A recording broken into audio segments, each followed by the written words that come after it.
وہ فلاح پا جائے گا۔ آئیے قرآن سے جوڑیں اور سنو اپنے محبوب کا فرمان۔ حضور فرمایا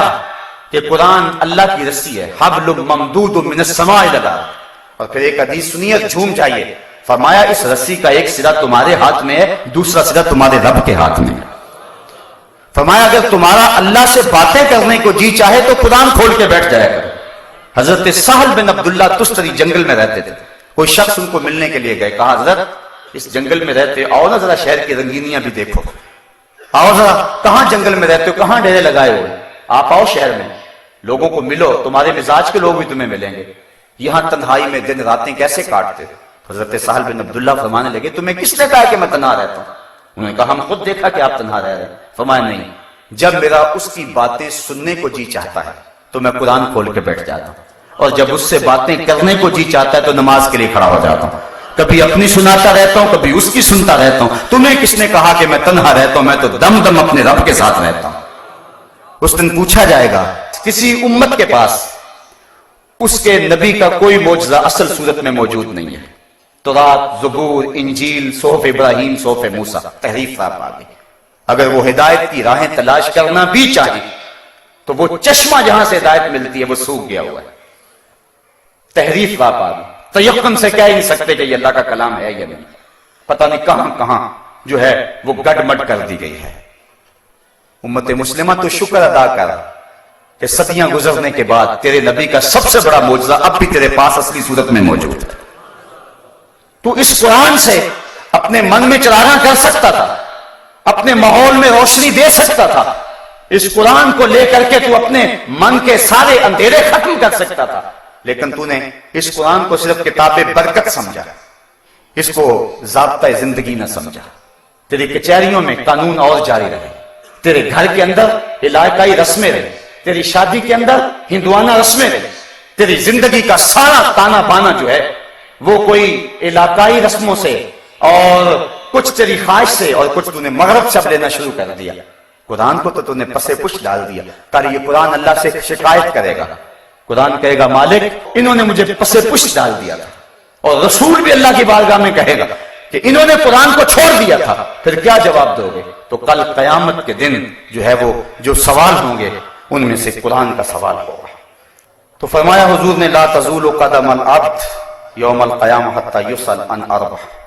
قیامت کے دن اللہ بندے کے قدم اپنے سامنے سے ہٹنے نہیں دے گا جب تک اس سے 4 سوال نہیں کر لے گا، 4 سوال پوچھے گا۔ اور ایک حدیث جس کو امام بخاری نے نقل کیا ہے اس میں 5 چیزیں ہیں،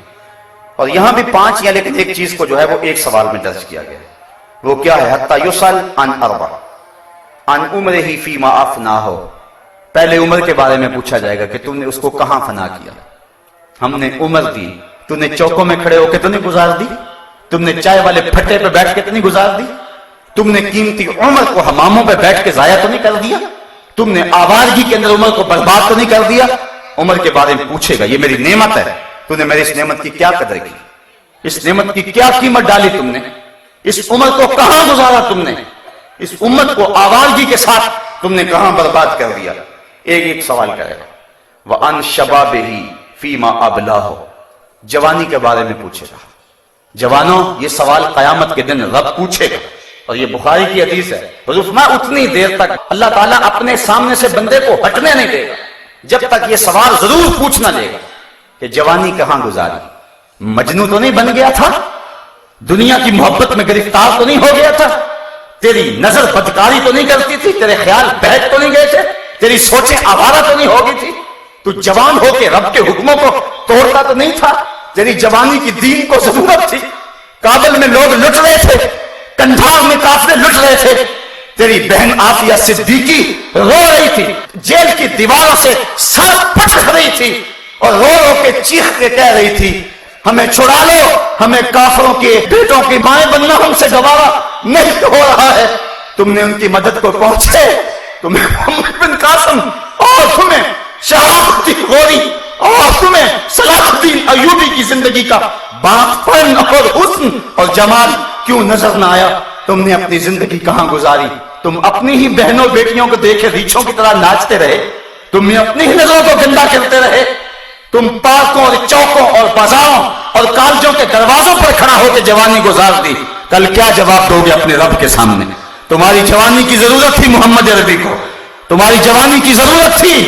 غزہ کی پٹی میں پستے ہوئے ان لوگوں کو، تمہاری جوانی کی ضرورت تھی جو ہے وہ ان لوگوں کو جو دین کی قدروں کو پامال کر رہے تھے، ان کا گلا دبوچنا تھا تم نے۔ کہاں تم نے جوانی گزاری؟ صاحبو، یہ کل قیامت کے دن پوچھا جائے گا۔